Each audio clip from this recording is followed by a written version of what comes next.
Loved ones of the 8 service members whose bodies were recovered yesterday say they now have a chance for closure. The 7 Marines and 1 sailor were involved in a deadly training accident off our coast last week.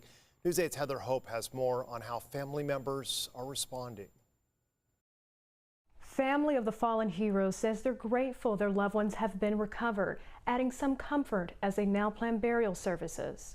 We need to be able to bury our children. Finding closure after the remains of 7 Marines and a sailor were recently recovered Friday following an intense underwater search from the training tragedy July 30th, where 16 service members were in an amphibious assault vehicle that sank off the coast of San Clemente Island. 8 Marines were rescued, including 20-year-old Lance Corporal Guillermo Willie Perez of Texas, who sadly was pronounced dead at the scene.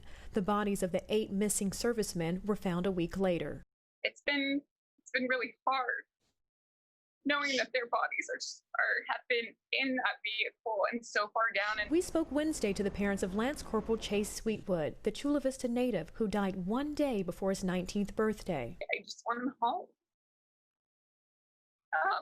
I feel for us being his parents, but I also grieve for these boys. Sarah Tellez was only married to Corporal Cesar Villanueva for over a month before he died. She writes, 7 days ago, the most I could have asked for was for Cesar's body to be recovered. It brings me a bit more peace to know that we won't be having to look at an empty casket during his funeral. I wish I wouldn't even have to say such a statement, but he will be resting at home soon. The commanding officer of the 15th Marine Expeditionary Unit, Christopher Bronzy, writes, our hearts and thoughts are with the families of our recovered Marines and sailor. We hope the successful recovery of our fallen warriors brings some measure of comfort. Those service members include 21-year-old Private First Class Jack Ostrovsky of Oregon, 19-year-old Private First Class Evan Bath of Wisconsin, 18-year-old Private First Class Brian Baltiera of Corona, 23-year-old Corporal Wesley Rod of Texas, who recently became a new father, 22-year-old Navy hospitalman Christopher Guim of Stockton, 21-year-old Lance Corporal Marco Andy Barranco. I'm just gonna miss